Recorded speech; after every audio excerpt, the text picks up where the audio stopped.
Bueno, hoy tenemos por delante un análisis a fondo con una misión muy clara y muy ambiciosa, la verdad.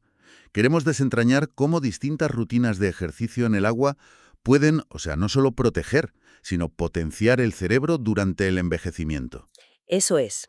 Y creo que es importante aclarar desde el principio que no buscamos simplemente confirmar el típico mensaje de, bueno, hacer deporte es sano. Claro, eso ya lo sabemos todos. Exacto. Queremos encontrar la receta exacta para mantener la agilidad mental. Y para ello vamos a analizar los datos de un artículo científico bastante rompedor. Sí, un estudio que vamos a diseccionar hoy. Se titula Comparative Efficacy of Different Aquatic Exercise Modalities on Cognitive Function in the Elderly. A Systematic Review and Network Meta-Analysis. Un título largo, sí. Ya te digo. Sus autores son Jingle Song, Silly Ma, Bing-Ting Luo, Ting Liu, Jong Tai Wang, Siren Zhao y Xin Zheng. Y, bueno, ha sido publicado recientemente, en este volumen 25 del año 2026, en el Journal of Sports Science and Medicine. Es un documento clave, la verdad, porque aborda un área donde a menudo los movemos por mera intuición. Lo que este equipo aporta es, digamos, una base de evidencia estadística muy rigurosa. Vale. Nos dicen qué tipo de movimiento bajo el agua produce el mayor impacto a nivel cognitivo, con datos en la mano. Y esto es vital porque, a ver, normalmente cuando hablamos de un diagnóstico médico hay una expectativa de precisión casi mecánica. Te rompes un brazo, la radiografía muestra la fractura, el médico te señala la línea blanca y ya está. ¿Roto o no roto? Así es, blanco o negro. Pero cuando entramos en el terreno del envejecimiento neurocognitivo o del deterioro de la memoria, esa máquina de rayos X deja de servirnos. Entramos en aguas muy turbias donde ya no hay una sola pastilla mágica que lo arregle todo. Y fíjate, es que el cerebro humano en proceso de envejecimiento es un sistema de una complejidad abrumadora. Encontrar intervenciones preventivas que realmente marquen la diferencia es el gran reto de la geriatría moderna. Totalmente. Hay que tener en cuenta los datos porque las proyecciones demográficas de las Naciones Unidas indican que para el año 2050 el 16% de la población mundial será anciana. Madre mía, es un cambio de paradigma brutal a nivel global. Lo es, y es un cambio que trae consigo un aumento lógico en el riesgo de deterioro cognitivo. Y frente a esto, claro, la primera reacción de mucha gente y a veces de los propios médicos es decir, pues apúntate al gimnasio. Claro, el consejo fácil. Sabemos perfectamente que el ejercicio físico en tierra es bueno. Mejora el flujo sanguíneo, reduce la inflamación, pero claro, aquí chocamos de frente con la realidad física de tener 75 u 80 años. Ese es el gran problema. Si mandar a una persona mayor al gimnasio fuera la solución perfecta, no estaríamos aquí sentados hablando de este estudio. Es que el problema del ejercicio tradicional en tierra para este grupo demográfico es el peaje físico. Aparecen cosas como la sarcopenia, que es, bueno, la pérdida de masa muscular, la osteoporosis o problemas articulares graves. Ya, el cuerpo no responde igual. Para nada. Si a una persona con cierta vulnerabilidad le pides que haga un esfuerzo cardiovascular intenso en una cinta de correr o levantando pesas, el riesgo de sufrir una lesión articular severa o una caída se dispara. Y una caída a esa edad puede ser fatal. Exacto. El miedo a caerse, de hecho, es uno de los mayores paralizantes para la actividad física en la tercera edad. Por eso, el entorno acuático deja de ser un simple lugar de ocio y se convierte en un laboratorio terapéutico ideal. Vale, pero entonces, a ver, si el gimnasio tradicional es un campo de minas para una persona de 80 años, ¿por qué la piscina es una solución mágica? Porque a simple vista uno podría pensar que es solo hacer cardio, pero mojado. Bueno, no es magia, es física. Hay 3 propiedades fundamentales del agua que cambian por completo las reglas del juego. A ver, cuéntame. La primera, y la más evidente, es la flotabilidad. Al sumergir el cuerpo humano, el peso relativo disminuye drásticamente. Claro, pesamos menos. Eso es. Y esto reduce el estrés mecánico sobre las caderas, las rodillas, los tobillos. Además, si alguien pierde el equilibrio en el agua, el tiempo de reacción es mucho mayor y el impacto de la caída es prácticamente inexistente. O sea, que ese miedo paralizante del que hablábamos desaparece por completo. Exactamente. Vale, eso cubre la parte de la seguridad. Es innegable. Pero entiendo que hay más, ¿no? Sí. Luego está la presión hidrostática, y esto es fascinante a nivel fisiológico. Cuando una persona se sumerge en el agua, digamos, hasta el pecho, el agua ejerce una presión constante sobre la superficie del cuerpo. Ajá. Esa presión empuja literalmente el volumen de sangre desde las extremidades inferiores hacia el centro del cuerpo y la cavidad torácica. Que me parece increíble. O sea, Meterse en la piscina con el agua hasta el pecho es casi como llevar un traje espacial de gravedad cero que además te da un masaje circulatorio constante, bombeando sangre fresca directamente al cerebro. Me gusta la analogía. A ver, la comparación de la compresión es muy buena, aunque no es exactamente gravedad cero, porque la resistencia al movimiento en el agua es mucho mayor que en el aire. Ya, tienes que empujar el agua para moverte. Justo. Pero efectivamente, esa presión hidrostática genera lo que llamamos una expansión del volumen sanguíneo central. Aumenta el retorno venoso y, como consecuencia directa, aumenta el flujo sanguíneo cerebral. ¡Qué maravilla! El cerebro recibe más oxígeno y más nutrientes simplemente por el hecho de estar sumergido. Flota y encima come mejor el cerebro. Exacto. Y si a eso le sumas que la temperatura del agua en estas piscinas suele estar regulada, con propiedades térmicas para ser ligeramente cálida, pues consigues una relajación del sistema nervioso simpático. Que entiendo que eso ayuda al estrés, ¿verdad? Eso es, reduce los niveles de cortisol y el estrés psicológico. Es el entorno perfecto para la recuperación neuronal. Bien, o sea, el entorno acuático es el lienzo perfecto. Sabemos que meter a la gente en el agua es seguro y fisiológicamente beneficioso. Sin duda. Pero la gran pregunta es, ¿qué tienen que hacer una vez dentro? Porque hacer largos de crawl a tu ritmo no puede tener el mismo efecto en el cerebro que hacer, no sé, pesas de agua. Para nada, claro. Y para responder a esto, los investigadores del estudio no hicieron un simple ensayo clínico de toda la vida, sino algo que llaman un metaanálisis en red. Y aquí es donde necesito que nos aclaremos. Claro, es un término complejo. Para alguien que escuche esto por primera vez, ¿qué significa exactamente y por qué es tan importante para nuestro análisis de hoy? A ver, un metaanálisis tradicional suele ser bastante sencillo en su estructura. Simplemente compara un tratamiento A con un tratamiento B, juntando los datos de varios estudios previos. Vale, A contra B. Sí, pero en la vida real, en la clínica, los médicos y los pacientes no tienen solo dos opciones. Tienen el tratamiento A, el B, el C, el D y el E. Es verdad.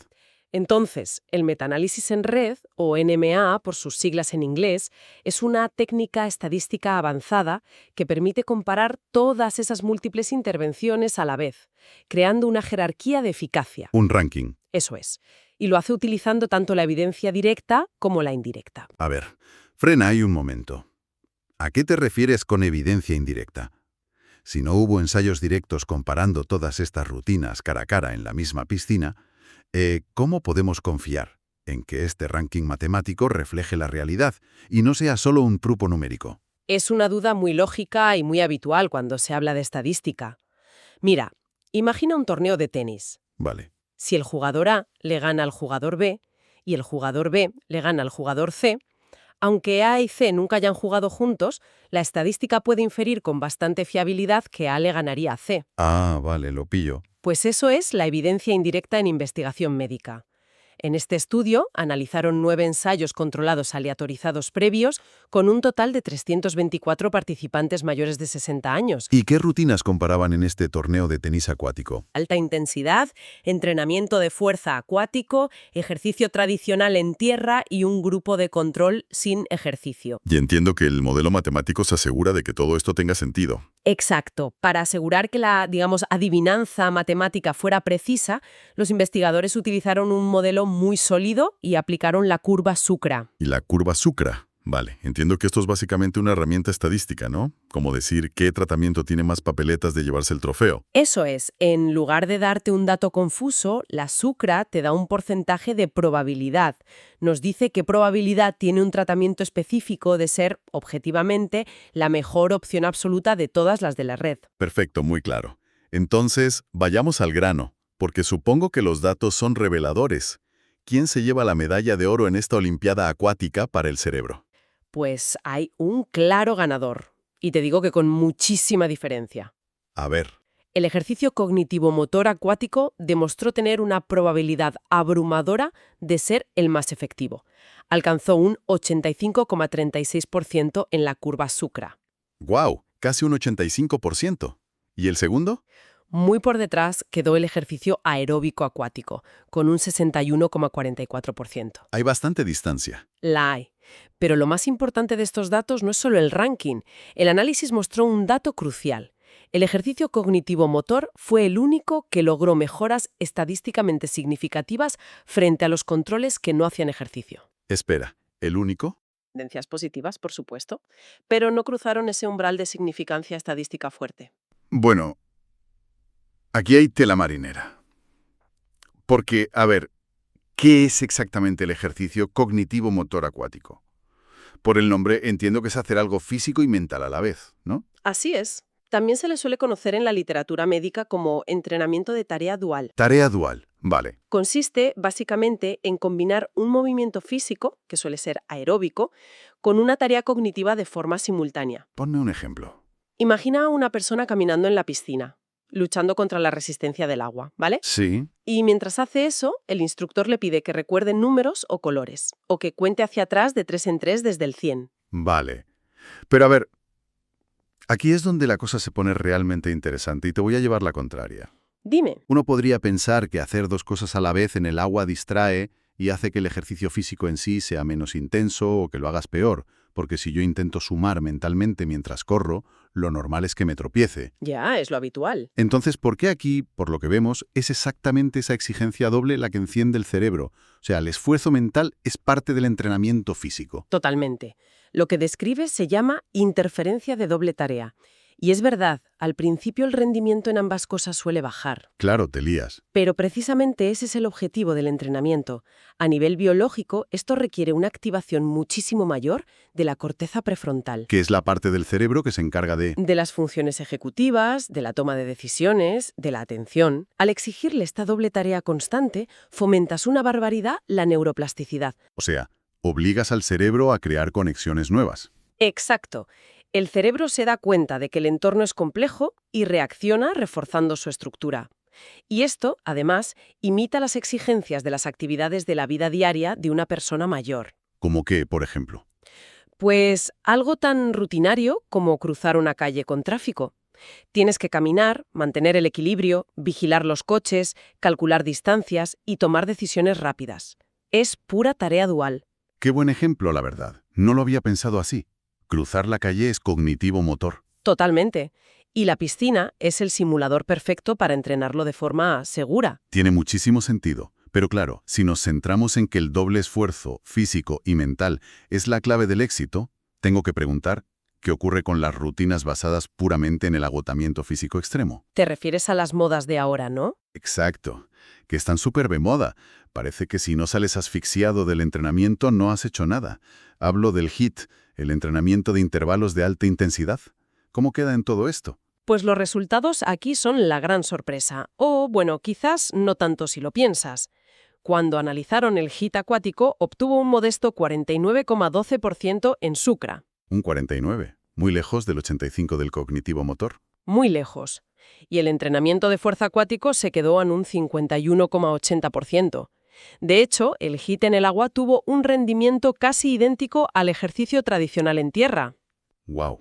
Es un paño de realidad para los fanáticos de la alta intensidad. ¿Cuáles son las posibles razones de esto? Pues probablemente las personas mayores no pueden alcanzar de forma segura la intensidad física brutal que requiere un verdadero protocolo HIIT dentro del agua. Realmente desencadena sus beneficios metabólicos máximos.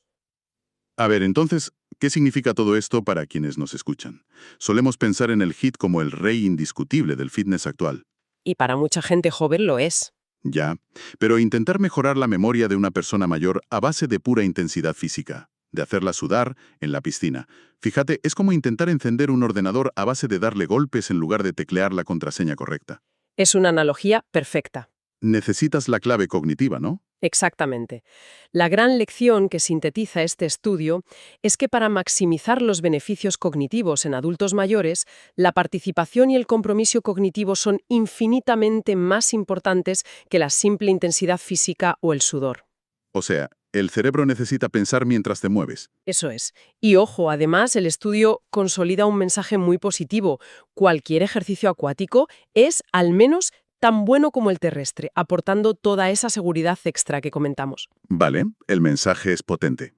Pero, a pesar de que la evidencia sobre el ejercicio cognitivo-motor parece aplastante, en este programa siempre nos gusta aplicar el rigor científico. Antes de declarar a esto la cura definitiva, vamos a revisar los límites. Sí, hay que ser transparentes con las limitaciones, siempre. ¿Cuáles son las principales debilidades de estos hallazgos? Los autores las enumeran con claridad. El principal problema es el volumen de datos. Como te decía antes, solo hay 9 ensayos incluidos en el metaanálisis. 9, claro, no son 100. Exacto. Son tamaños de muestra pequeños, apenas 324 participantes en total. Eso a nivel estadístico deja un margen de error que hay que tener en cuenta. ¿Y qué pasa con el tiempo? Porque esto supongo que requiere constancia. Ese es otro punto débil. Hay una falta de seguimiento a largo plazo. Los estudios suelen medir las mejoras justo al terminar el programa de semanas o meses, pero no sabemos si esos beneficios cognitivos se mantienen pasados 5 años. Entiendo. Y al leer la metodología, también vi algo sobre cómo miden la cognición.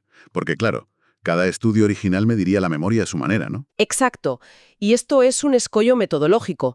Para meter todos esos estudios distintos en la misma red matemática, tuvieron que mezclar diferentes test cognitivos en una sola métrica estadística, que se llama diferencia de medias estandarizada, o SMD. O sea, lo de la SMD es básicamente mezclar churras con merinas, ¿no? Bueno, un poco sí. Imagina que un estudio usa un test general de despistaje de demencia y otro usa un test súper específico de velocidad de procesamiento visual. Ya, no es lo mismo. No lo es. Al agruparlos bajo el paraguas del SMD, se pierde cierta precisión sobre qué área cognitiva exacta mejora más. Vale. Entonces, con estas limitaciones sobre la mesa, como la muestra pequeña o la falta de datos a largo plazo, te lanzo la pregunta del millón. Dispara. ¿Deberían los médicos ser prudentes y esperar 10 años a que haya más estudios? ¿O ya hay evidencia suficiente para empezar a recetar lo que podríamos llamar sudokus acuáticos a sus pacientes?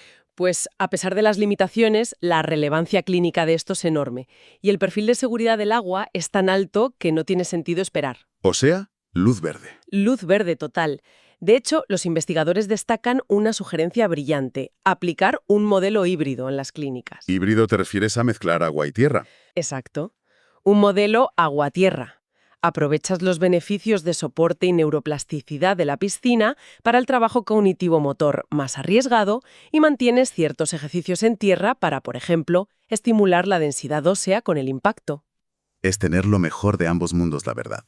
Eso es. Fomenta la neuroplasticidad al máximo, reduciendo los riesgos. Pues creo que hemos trazado una línea clarísima.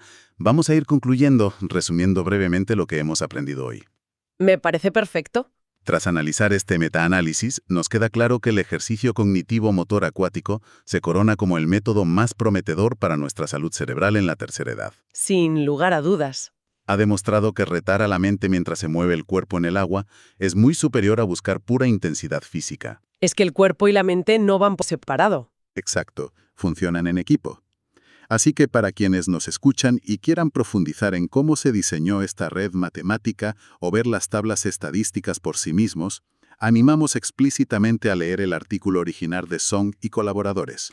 Sí, en el Journal of Sports Science and Medicine lo recomendamos muchísimo. Y además, recordamos a nuestra audiencia que siga el canal y active las notificaciones para estar al tanto de análisis y contenidos científicos similares a este. Que siempre intentamos traer ciencia de vanguardia. Siempre.